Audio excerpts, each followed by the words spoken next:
Are we bad parents for giving our kids with special needs too much screen time? Let's talk about it. Hey guys, welcome back to Better Questions. We're here to give hope to those who are raising children who are affected by special needs, whether it be autism or other developmental disabilities, and giving people hope by giving them better perspectives and helping them to ask better questions of their situation. So again, how do we figure out if we're inadvertently hurting our kids' development by giving them too much time on the screens? Is there a line where iPads and devices are helpful for development as opposed to detrimental? So I've been trying to record this video for well over a month, and there's been thing after thing popping up, but really there's been one major event after I'd already picked the topic, which made it even more important. We had a death in the family. So my wife had to, right before Thanksgiving, hop on a plane with her, my mother-in-law, and our daughter and go to Hawaii for what we thought was going to be 3 to 7 days. Ended up being 2 whole weeks. I stayed behind with Nolan. I didn't think that he'd be ready to go on that kind of a trip. My wife would not have been able to be really effective at helping my mother-in-law if she had Nolan with her. During the time when my wife was away, I was also trying to work, so I had to find out a balance. One, I still need to get work done. I did that by having my laptop set up in my dining room so I could be downstairs with my son during that time. But two, I needed to be able to take care of him and interact with him and be a father. Now, what was really concerning was the fact that I know that if he has too much time on screens, it creates a lot of negative behavior. He'll become really fussy, really agitated, he'll start fighting a lot, he'll start having meltdowns a lot. The best I was able to figure out was that I would just reduce the amount of time I was working, work downstairs, constantly tried to jump in and interact with them when I was between phone calls, and I did take a couple trips each day to take him outside to the park and do as much of that as I could besides just being pinned up in the house. Now, one thing that, kind of an aside that I want to talk about here, I was really lonely during this time. It was really tough.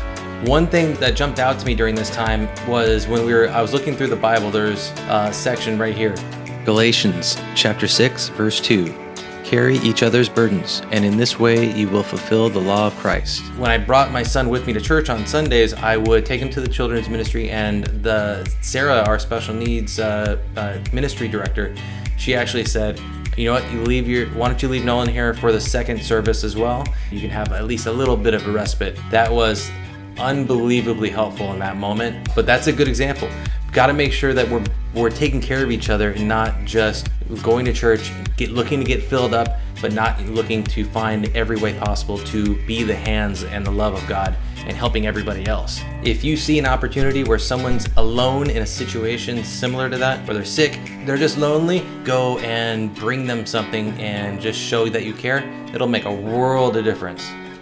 Now, before we get too far, I want to take a second. If you like these videos, click like and subscribe down below. It helps the channel, because the whole reason for me doing these videos is to connect with and help as many parents going through the struggle of raising a kid with special needs as possible. So by clicking like and subscribe, it helps. Back to the video. So let's kind of jump into the research I was able to find and what we can kind of piece together.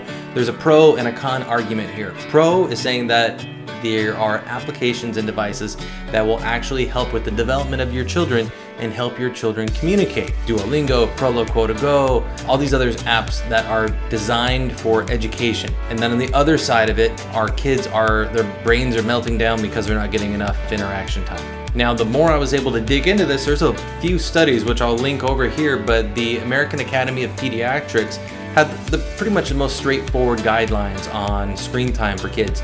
If they're under 2 years old, they get 0 screen time.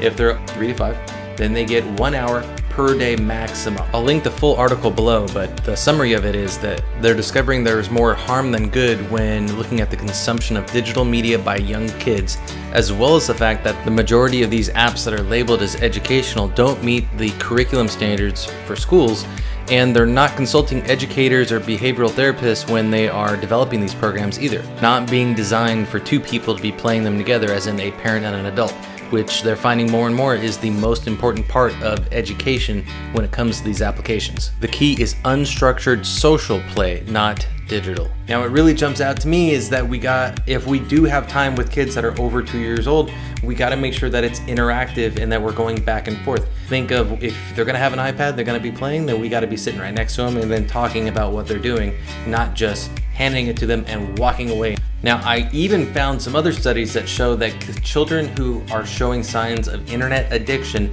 have a reduced density in the gray matter of their brain. Now, if you've forgotten your 3rd grade life science class, gray matter in the brain is all the wrinkly stuff on the outside of the brain where you control communication, self-control, thought, perception, communication, speech.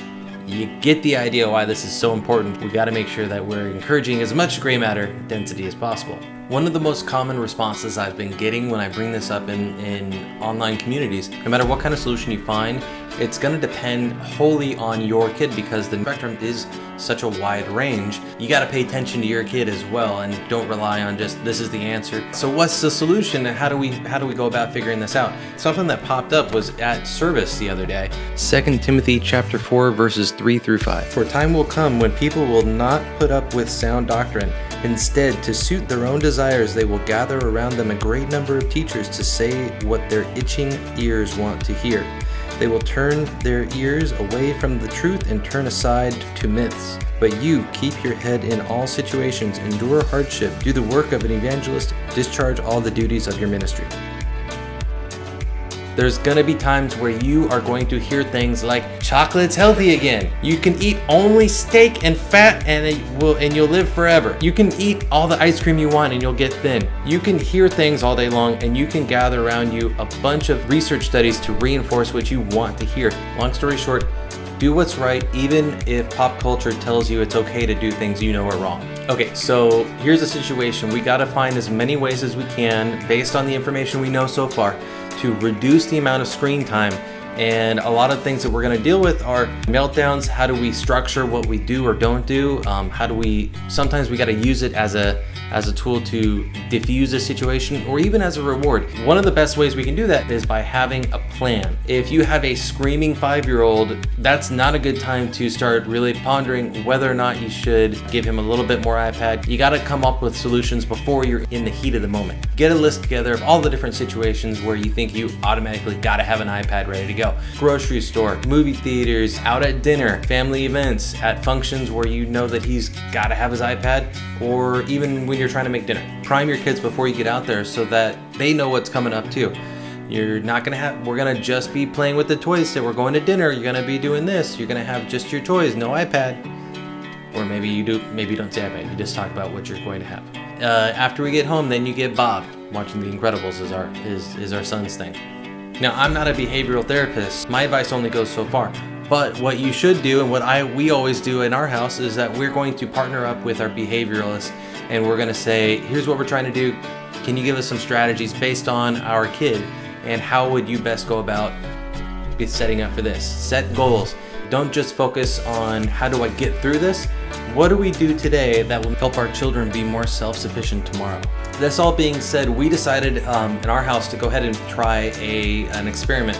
We said we were going to go 2 weeks and only give Nolan a 2-hour window of time total per week to have any screen time. 1 movie per an entire week. Now, we had a time where we had to go out of town for a few days, so that we didn't keep up with it during that time. But we've been pretty darn close to that number, and very rarely have we been giving him any devices. What we've noticed during that time is now he's a lot more interactive with us. He's not quite as all zombied out looking at the screen. He's playing a lot more, though he is running a little bit more programs, we've noticed, as in he's doing patterns a lot more. They're involving us and he's interacting with us a lot more, which is fantastic. Now, full disclosure, there is a little bit of an extinction burst. Basically, when we're getting him used to not having a certain activity, he'll actually have a lot more behaviors pop up because he's frustrated and figuring it out. But as soon as that passes, then he's able to live without the device. Now, this is our situation, not necessarily yours. Every kid's different, of course.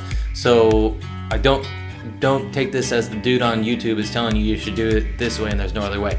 This is just our experience, and I'm just encouraging you that if you're at the stage now where you feel like you're being captive by these devices, challenge yourself to try these techniques as a way of getting past it. Sometimes it's the relationship your kid has with you. So when you check your kids into church for example, or you're going in and you have a respite worker who's babysitting maybe, have them take the device away, or don't give them the device when you leave, and see if that is something that might help as well, because they may freak out if you're there, but if you're not there, they may not. All that being said, I hope this has been helpful, and I hope this has been encouraging and inspired you a little bit to try something more and maybe push your kids a little bit harder than you have been, which you've probably been pushing them really hard, encouraging you to continue to push them hard. And again, thank you for watching. If you have not already, take a second and click subscribe down below. Hit the button. If you know anybody who has kids on the spectrum, groups on Facebook, and you want to share this video, I really appreciate it. Anything we can do to help give some more encouragement to some families is always appreciated. If there's any specific subjects you'd like me to cover in the future, leave a comment down below. You guys have a great day, Merry Christmas, and have a great New Year.